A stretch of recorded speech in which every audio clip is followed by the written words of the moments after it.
우리 한번 따라할게요. 다시 시작합시다. 오늘 제목은 이제 우리가 드릴 영적 예배인데 부제로 다시 시작하자, 그런 주제로 말씀을 드리겠습니다. 이탈리아 수도가 로마죠.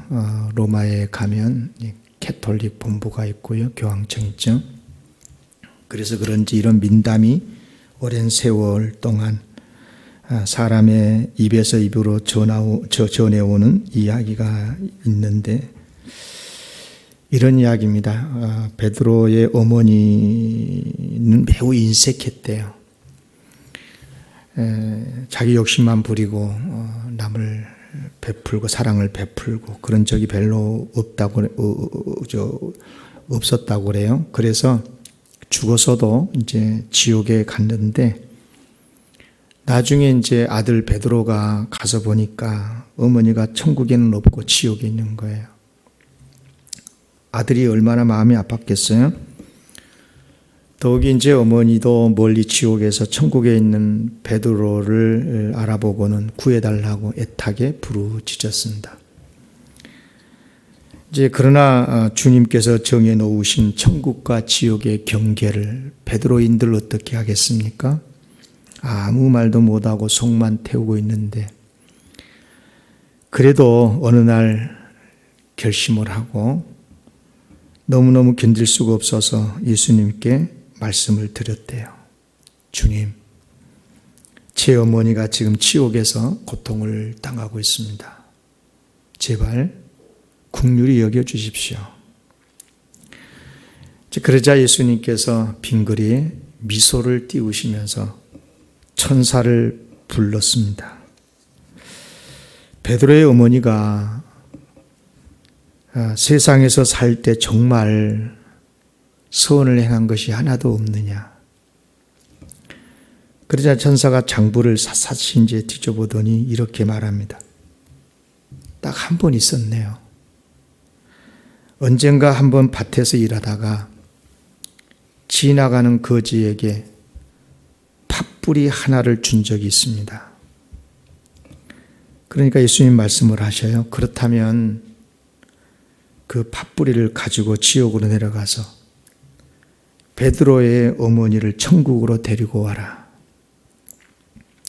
천사는 즉시 움직였고요, 지옥으로 날아가서 베드로의 어머니에게 팥뿌리를 내려주면서 붙잡으라고 그렇게 했대요. 그러니까 이제 어머니는 그 팥뿌리를 붙잡고 매달린 채로 이제 천국으로 날아오리려고 했습니다. 그러자 순간 주변에 있던 많은 사람들이 막 달려들면서 베드로의 어머니에게 매달리기 시작하는 겁니다. 여러분 어떻게 되었겠습니까? 팥뿌리가 끊어질 것 같았겠죠. 그래서 베드로의 어머니는 자기에게 매달린 사람들을 막 힘차게 뿌리치고, 손으로 뿌리치고 발로 차고, 그러니까 사람들이 다 지옥으로 떨어지는 거야. 그런데 한 사람 한 사람 뿌리치고 한 사람 한 사람 지옥으로 떨어질 때마다 팥뿌리가 조금씩 찢어지고 끝내는 팥뿌리가 끊어지고 말았다. 그래서 베드로의 어머니도 지옥으로 다시 떨어지고 말았더라. 민담입니다. 민담. 성경 이야기가 아니고. 그런데 여러분, 비슷한 이런 이야기가 성경에 있다는 걸 아십니까? 그것도 하나님의 아드님 되신 예수님이 직접 비유로 가르쳐주는 말씀이에요. 마태복음 18장에 보면 두 빚진 자의 비유가 나오죠. 한 사람은 왕에게 10,000달러를 빚진 사람. 10,000달란트, 달러가 아니라 달란트입니다. 달란트. 그런데 그 10,000달란트를 도저히 갚을 길이 없어서 왕이 탕감해 줬다잖아요. 그런데 이 사람이 탕감을 받고 가는 중에 자기에게 100데나리온, 빚진 친구를 만났고 빚 갚으라고 종용을 했고, 조그만 참아달라고 부탁했던 친구를 기어코 고소해서 감옥에 넣고 말았다. 나중에 이 소식을 왕이 전해 듣고 대노했고 결국은 이 사람이 탕감이 취소가 되고 감옥에 들어가고 말았다 하는 예수님이 친히 가르쳐 주시는 이야기입니다. 여러분 1만 달란트가 얼마나 되냐? 1달란트가 6,000데나리온이에요. 그러면 한 데나리온이 작년 하루 품값이니까 자 계산을 해봐요. 여기 우리 마침 권사님 산수 잘하시는 분이 오셨는데 1만 달란트 곱하기 6,000데나리온 곱하기 한 데나리온의 하루 품값이 한 10만 원 잡자고요. 그러면 10만 원이면 미안합니다. 10만 원이면 그러면 현재 우리나라 원화로 얼마쯤 될까? 6천억 원이야. 6천억 원. 그러니까 도무지 갚을 길이 없는 돈이죠. 어마어마한 돈이죠. 그러면 100데나리온은요. 이것도 적은 돈이 아니야. 100 곱하기 10만 원. 그러면 1,000만 원 돼요. 그런데 1,000만 원도 물론 많긴 하지만 6천억 원에 비하면 그게 무슨 돈입니까? 여러분 이 비유의 메시지가 뭘 것 같습니까? 은혜를 모르면 안 된다는 거예요. 은혜를 받았으면 은혜를 갚는 삶을 살아야 한다는 거거든요. 더욱이 하나님께 큰 구원의 천국의 은혜를 받은 사람이 세상의 그 어떤 것으로도 씻을 수 없는 죄를 용서받고 그 어떤 수고를 해도 갈 수밖에 없는 지옥에서 건져서 천국 백성이 됐다면 그 큰 은혜를 받았다면 사는 동안 이웃에게 작은 사랑이라도 베풀면서 살아야 한다는 것이 이 비유 메시지거든요. 그런 의미에서 베드로 어머니의 민담은 우리에게 아주 중요한 교훈을 주고 있어요. 물론 베드로의 어머니가 지옥에 갔다가 팥뿌리의 선행 덕분에 천국으로 옮겨가려고 했다는 민담은 성경적이지 않습니다. 그러나 이 민담이 주는 교훈이 무엇이냐? 여러분이 이 이야기 속에 무슨 교훈을 얻는 거예요? 따라하겠습니다. 은혜를 잊지 마라. 뭐라고요? 은혜를 잊지 마라는 거예요. 그러면 이 민담이 이해가 돼요. 우리는 이루 말할 수 없는 주님의 큰 은혜를 받았어요. 받아도 너무 많이 받았어요. 세상에 그 어떤 것으로도 얻을 수 없는 복을 받았어요. 그렇다면 은혜를 베푸르면서 살아야 돼요. 특히 어려운 사람을 돕고 살아야죠. 이건 너무너무 중요한 예수님의 가르침이에요. 만약에 그렇지 않는다면 받은 큰 은혜가 취소가 될 수 있다는 것이 두 빚진 자의 비유에서 우리에게 주는 무서운 말씀인 거거든요. 그러면 여러분 어떻게 해야 정말 은혜를 베푸는 삶을 살 수 있을까? 지금부터 잘 들으셔야 돼요. 한마디로 말하면 내가 변해야 돼요. 따라합시다. 내가 변해야 한다. 하나님의 구원의 은혜를 받은 사람답게 새로운 사람으로 변해야 된다는 거예요. 그렇지 않으면 베드로의 어머니처럼 될 수가 있어요. 솔직히요, 생각해 보세요. 자기만 매달려도 끊어질 수 있잖아요. 팥뿌리가 무슨 힘이 있어. 예? 여러분, 그런데 다른 사람들이 말이요, 나도 이 팥뿌리 이거 붙잡으면 떨어질 수도 있는데 다른 사람이 막 매달려고 같이 살자고 나를 붙들고 매달리고 그러면 솔직히 가만히 있을 사람이 어디 있겠어요? 필사적으로 막 뿌리치고 발로 차고 나 혼자도 지금 안 되겠는데 니까지 따라 붙으면 이게 중간에 끊어지면 다시 지우고 떨어지는데 하면서 필사적으로 박차버리지 않겠습니까? 그런데 여러분 잘 들어보세요. 그럼에도 불구하고 뿌리치지 않아야 그리스도인이에요. 뿌리치지 않아야 함께 살자고 해야, 그래야 진짜 하나님의 사람인 거예요. 그렇게 변해야 된다 이 말이에요. 완전한 새로운 피조물이 되어야 된다. 솔직히 천국이 선행 좀 했다고 갑니까? 밥뿌리의 선행을 했다고 천국 가는 것입니까? 아니요. 아까 그 민담 속에 예수님의 미소란 단어를 떠오르십니까?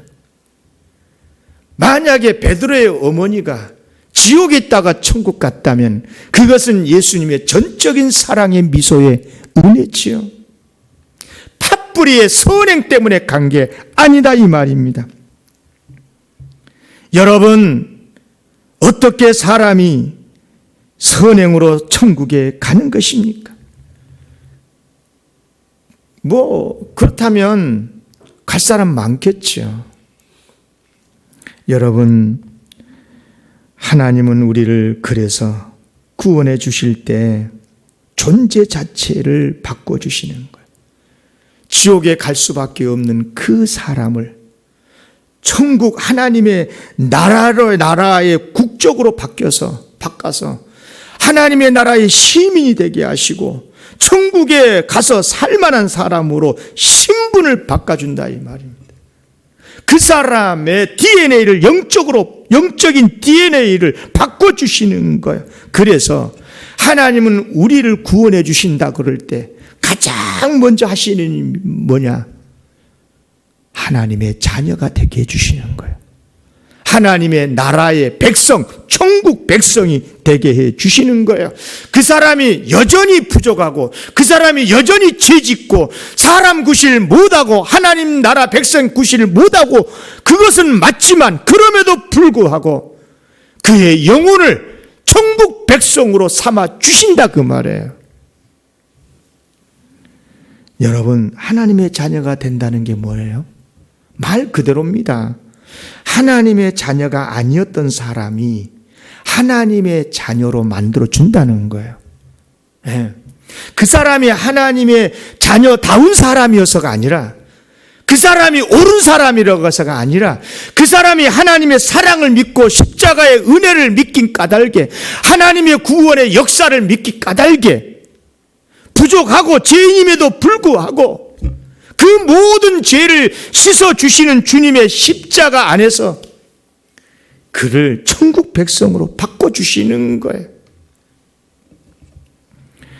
완전한 다른 존재로 바꿔주시는 거예요. 사탄의 종을 하나님의 나라의 백성으로 바꿔주시는 거예요. 여러분, 신부는 사탄의 종인데 그 사탄의 종이 어쩌자고 좀 좋은 일 하고 팥뿌리에 선행을 했다고 천국으로 하나님이 보내시겠어요? 사탄의 종을? 아니지요. 그러나 하나님의 자녀로 바꿔주시니까 비록 하나님의 자녀가 온전하지 못하고 실수도 하고 죄를 짓더라도 하나님은 그를 천국으로 보내주시는 줄로 믿습니다. 천국은 하나님의 은혜와 십자가의 공로로 가게 되는 줄로 믿습니다. 이게 복음이에요. 이게 예수 그리스도의 복음이다 그 말입니다. 그런데 놀랍게도 그렇게 그의 인생의 본질이 바뀌고 신분이 바뀌고 DNA가 바뀌면 그의 삶은 하나님의 자녀의 삶을 살아가게 돼요. 사람마다 조금 달라요. 어떤 사람은 빨리 변하고 어떤 사람은 더디게 하나님의 사람으로 하나님이 기뻐하는 삶으로 바뀌게 되더라고요. 마치 자식들 중에도 철이 늦게 든 사람이 있고 빨리 든 사람이 있듯이. 예, 그렇지 않습니까?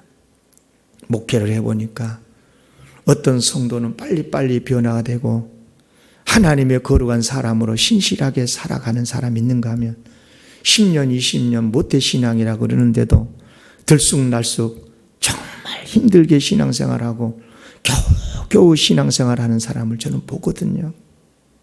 그럴 수 있어요. 여러분 꼭 기억하십시오. 하나님께서는 당신의 아들, 딸로 삼아 주시고, 그러면 그 사람은 그 은혜를 깨달을 때 삶은 바뀌고, 비록 더딜 수는 있지만 나중에는 하나님이 기뻐하신 삶을 살게 될 줄로 믿습니다. 물론 하나님께서 철저하게 그를 보호하시고 또 복도 주시고 천국도 주시고, 이렇듯 하나님의 자녀가 되면 새로운 사람이 되고 새로운 삶을 살게 되고 이 생의 복도 받고 천국의 복도 받게 되는 줄로 믿습니다. 그런데 신앙생활을 10년, 20년 그렇게 오래 했다면서도 이것이 복음이고 이것이 성경의 가르침인데도 어쩌자고 다른 종교의 공로로 선행으로 구원받는다는 식으로 이야기하는 사람이 너무 많아요. 이런 거죠. 정반대로 생각을 해. 알아야 변하고 배워야 변하고, 착해야 천국 백성 되고. 여러분 배웠다고 사람이 바뀐 줄 아십니까? 여러분 공부를 많이 하면 그 사람이 직업은 바뀌고 생활 경제력은 바뀌려는가 몰라도 그 사람이 바뀝니까? 오히려 출세하고 더 잘 살게 됐는데도 더 타락하고 하나님에게 더 멀어지고 더 못되게 사는 사람 얼마나 많은 줄 아십니까? 여러분 오늘 본문 말씀 2절이 그런 말씀이에요. 너희는 이 세대를 본받지 말고 오직 마음을 새롭게 함으로 변화를 받아 하나님의 선하시고 기뻐하시고 온전한 뜻이 무엇인지 분별하도록 하라. 이 말씀은 구조를 잘 보세요. 이 세대를 본받지만 당연히 그래야죠. 그 다음 뭐라고 그러냐면 오직 마음을 새롭게 함으로. 이 뜻이 뭐예요? 하나님의 자녀로서의 신분이 바뀌었으니 11장까지, 로마서 11장까지 오직 믿음으로 구원받은 하나님의 의에 이르고 하나님의 자녀 아들, 딸이 되었으면, 그렇다면 이제는 오직 마음을 새롭게 해서 결단해서 그렇게 되면 변화된 하나님의 자녀답게 하나님의 뜻을 분별하게 되고 하나님의 뜻대로 살게 된다라고 하는 말씀인 거예요. 이른바 존재 변화가 먼저고 마음 변화가 먼저라고 하는 뜻인 거예요. 그런데 사람들이 이런 하나님의 말씀을 들으면서도 자꾸만 이렇게 생각이 자꾸만 잘못되는 거예요. 여러분, 왜 우리는 많은 사람들이 말씀을 듣고 말씀을 배워야 그 사람의 DNA가 바뀐다, 영적인 DNA가 바뀐다라고 생각을 할까? 두 가지 오해 때문에 그래요. 하나는 뭐냐? 복음과 율법을 혼돈을 해요. 또 하나는 마음의 근본 변화와 행동, 삶의 변화를 혼돈해서 그래요. 사람은 그런 것 같아요. 복음은 눈에 안 보여요. 그런데 율법은 보이잖아요. 바르게 사는 것은. 마음은 안 보여. 신분은 잘 안 보여. 그런데 행동은 눈에 보이잖아요. 그러니까 눈에 보이는 것만 가지고 그 사람이 뭐 구원을 받았네 안 받았네 자꾸만 혼돈을 한다 이 말이에요. 아시다시피 로마서는 16장까지 있잖아요. 바울 서신이 대부분 다 그렇지만 전반부 1장부터 11장까지는 로마서가 가르치고 있는 기독교의 핵심 복음 진리 내용이거든요. 이른바 이런 말씀인 거죠. 믿음으로 의에 이른다. 오직 믿음으로 하나님의 아들이 되고 딸이 된다. 천국 백성이 된다. 이걸 가르치는 거예요. 그리고 이렇게 해서 구원을 받은 하나님의 사람들은 12장 오늘 본문부터 시작해가지고 16장까지 믿음으로 구원받은 사람은 이렇게 살아야 된다. 이렇게 살게 된다. 라고 하는 것을 가르쳐주고 있는 거예요. 그런데 반대로 12장부터 16장까지 이렇게 살아야 1장부터 11장까지 가르치고 있는 구원을 받는 자인 식으로 말하면 되냐 이 말입니다. 앞뒤가 바뀌어버리면 안 되는 거예요.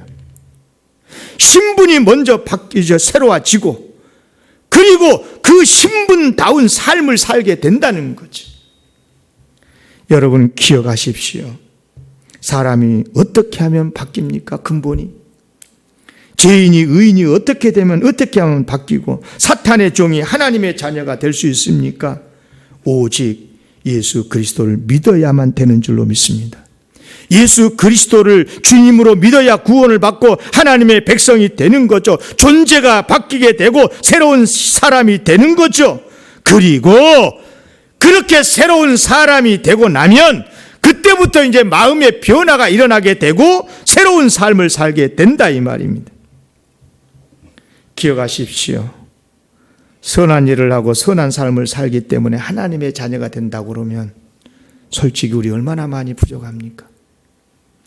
허물 얼마나 많습니까? 그럼에도 불구하고 하나님께서 그리스도 예수 안에서 우리를 하나님의 자녀로 삼아 주셨으니 전적인 하나님의 사랑이요 주님의 은혜인 줄로 믿습니다. 그런데요, 이제 하나님의 자녀가 되고 나면 곧바로 하나님의 자녀 구실을 하면서 살아야 되는데 여러분 사람 똑같은 사람처럼 그래요. 사람이 막 부모님들 자녀들 낳아 보셨으면 알잖아요. 딱 태어나면 이제 사람이 태어난 거잖아요. 그죠? 아들이고 딸이고. 그러면 그 아이가 곧바로 막 밥 먹고 막 뛰어놀고 막 사람 구실합니까? 분명히 내 자식이고 내 아들 딸인데도 아직 사람 구실을 못한 거죠. 그러나 하나밖에 없는 내 사랑하는 아들이고 딸이니까 보호하고 지키고 양육하고 사람 구실할 수 있도록 그렇게 훈련을 시키고 넘어지지만 다시 또 일으키고 그렇게 해가면서 나중에는 사람이 될 수 있도록 사람 구실하면서 살 수 있도록 하는 것이 부모의 사명이 그렇게 하지 않습니까? 그런 것처럼 예수 그리스도를 믿어서 하나님의 자녀가 됐음에도 불구하고 하나님의 자녀다운 구실을 잘 못하는 거예요. 이게 이제 우리의 아픔이죠. 이게 아픔이에요. 여러분 다른 사람 뭐 생각할 필요 없어요. 내가 그렇고 우리가 그러지 않습니까? 예수 믿는 지가 우리가 1~2년 됐습니까?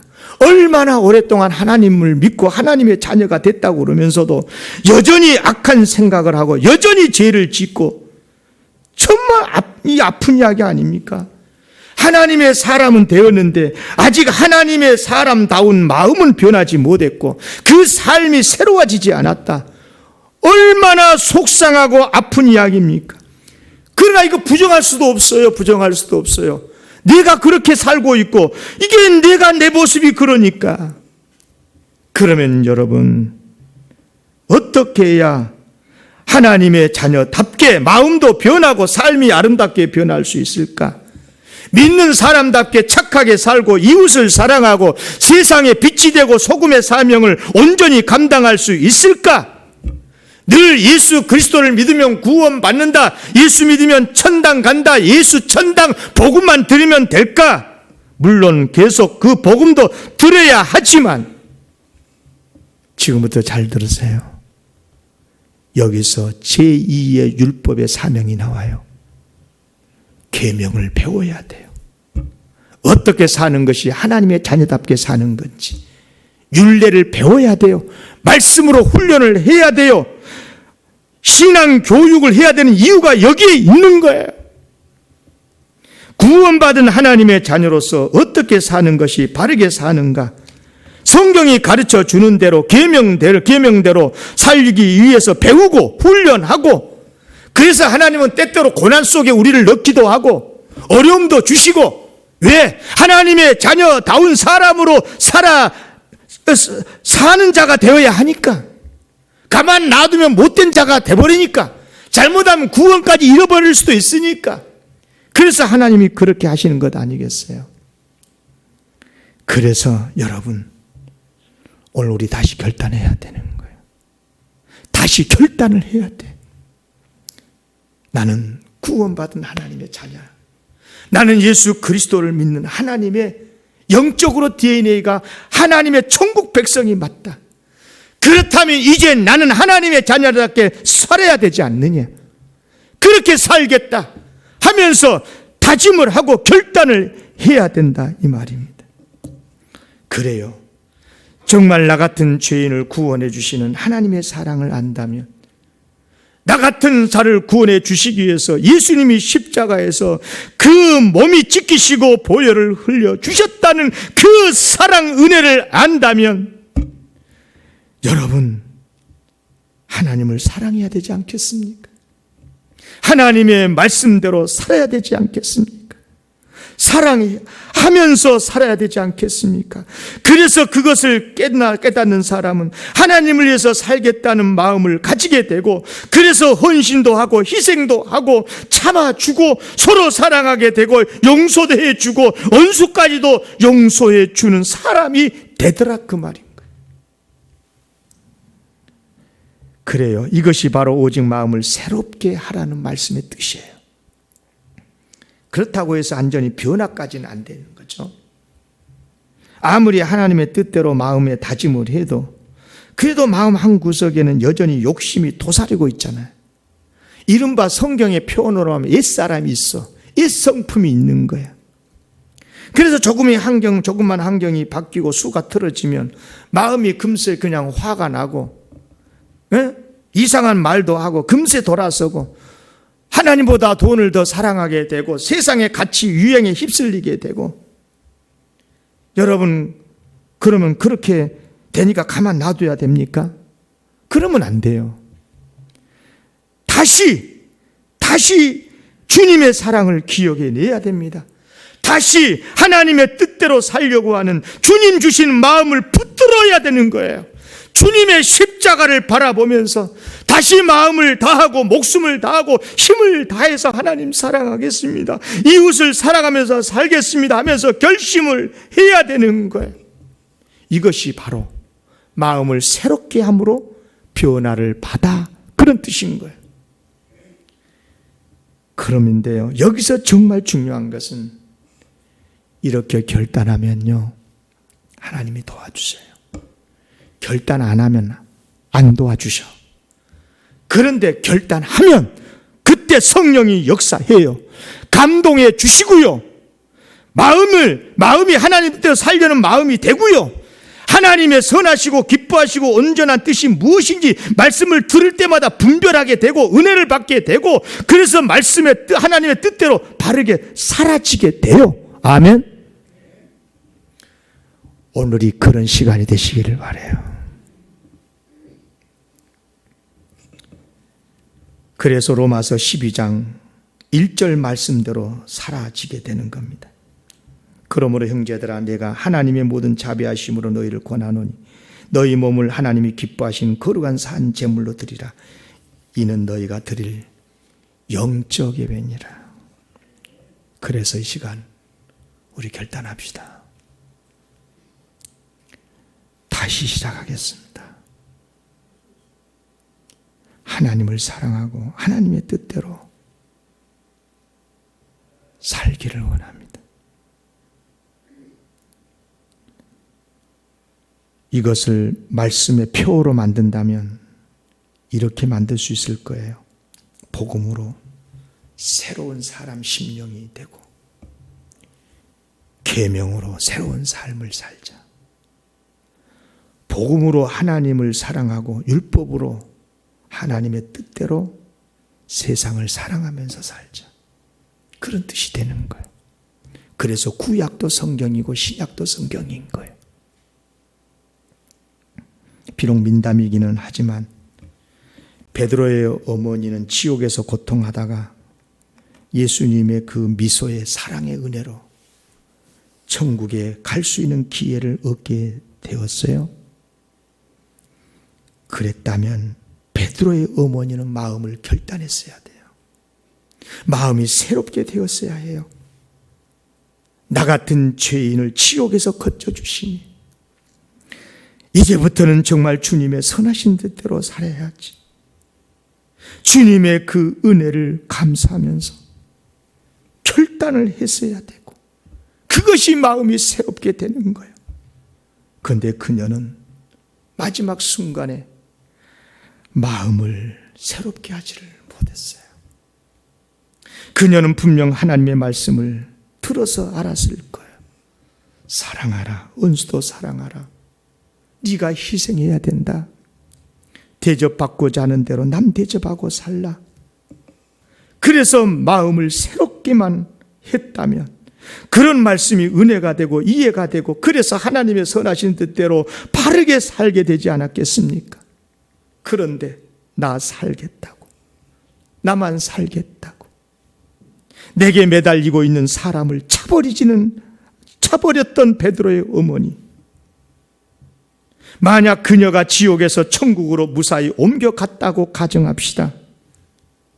여러분 오해하지 마세요. 그것이 팥뿌리의 선행 때문이었겠습니까? 그 민담 속에요, 예수님의 미소라는 단어가 굉장히 주목이 되는 거예요. 은혜라는 거죠. 은혜.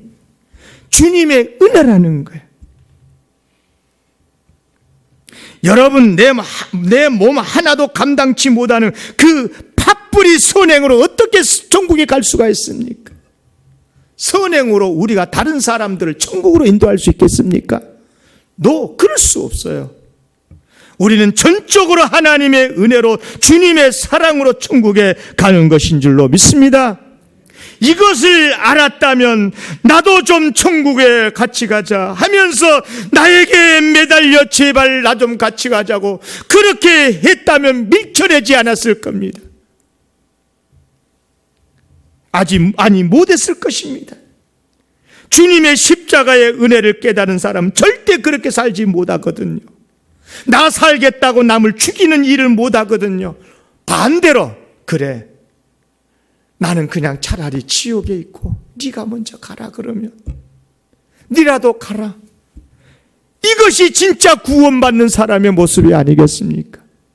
물론 선행 때문에 가는 건 아니지만 진짜 하나님의 은혜로 구원받은 사람이라면 내가 죽고 이웃을 살리는 것이, 이것이 진짜 그리스도의 정신이고 하나님의 사랑이 아니겠습니까? 그렇습니다. 여러분, 혹시 이 설교를 들으면서 목사님 어떻게 세상에서 바르게만 살 수 있습니까? 거룩하게만 살 수 있습니까? 저는 못해요. 나는 안 돼요. 이런 생각이 드십니까? 왜 그런 생각이 들까요? 심령이 아직 변화되지 못한 것은 아닐까요? 그런데 심령이 변화되지 못했다면 이유는 둘 중 하나일 겁니다. 아직 하나님의 구원을 받지 못했거나, 그런 영혼이 이 자리에 하나도 없기를 기원합니다. 두 번째 이유는 아직 내가 구원의 하나님의 아들, 딸이 된 것은 맞는데 아직 세상살이 너무 힘들고 그래서 바르게 살겠다라고 결단을 못하고 있거나 마음의 심령의 변화가 일어나지 않고 있거나 그래서 바르게 살아야 되겠다, 하나님의 은혜로 살아야 된다, 그런 결단을 못해서 그런 것은 아닐까요? 저는 믿어요. 진심으로 여러분들이 하나님의 은혜로 구원을 받았다라고 저는 믿어요. 그렇다면 사랑하는 영광의 식구들이시여, 이제 우리 결단해 보십시다. 정말 나 같은 죄인을 구원해 주신 하나님의 십자가 그 크신 사랑을 믿는다면, 정말 나 같은 죄인을 구원하여 주시기 위해서 십자가에서 그 몸을 찢기시고 그 모든 피를 다 쏟으시는 그 십자가의 은총으로 내가 구원받았다는 것을 믿는다면 우리 결단해야 되지 않겠습니까? 코로나가 어떻게 우리의 신앙을 죽일 수 있습니까? 다시 믿음으로 일어서기를 바랍니다. 우리 성찬 앞에서 결단할 수 있기를 바랍니다. 하나님, 제가 비록 구원받은 하나님의 자녀라고 했지만 하나님의 새로운 피조물답게 지금까지 살지 못했고 지금도 못 살고 있는 것이 맞지만 진심으로 소원합니다. 하나님, 이 시간에 다짐하겠습니다. 하나님 사랑하면서 살겠습니다. 다시 예배를 회복하겠습니다. 다시 하나님께 충성하겠습니다. 다시 힘내겠습니다. 하나님 도와주십시오. 결단합니다. 힘들고 어려울지라도, 설령 다시 넘어지는 한이 있을지라도 신앙의 길을 뚜벅뚜벅 걸어가겠습니다. 신실하게 진실하게 그렇게 살겠습니다. 그렇게 결단하는 그 심령에 성령이 역사해 주실 줄로 믿습니다. 힘 주실 줄로 믿습니다. 결단한 그 마음에 옥토가 되게 하실 줄로 믿습니다. 그러면 어떤 말씀도 이해가 되고 은혜가 되고 아멘이 되고, 그러면 여러분들도 모르게 나도 모르게 하나님의 사람의 구실을 하고 있게 될 줄로 믿습니다. 주일만 되면 하나님 앞에 예배드리지 않으면 안 되고, 정말 하나님 앞에 충성하지 않으면 안 되고, 정말 그런 하나님의 사람으로 만들어질 줄로 믿습니다. 마태복음 13장 23절 말씀의 주인공이 될 줄로 믿습니다. 이 말씀을 읽고 마칩니다. 시작. 좋은 땅에 뿌려졌다는 것은 말씀을 듣고 깨닫는 자니 결실하여 어떤 것은 100배, 어떤 것은 60배, 어떤 것은 30배가 되느니라 하시더라. 아멘.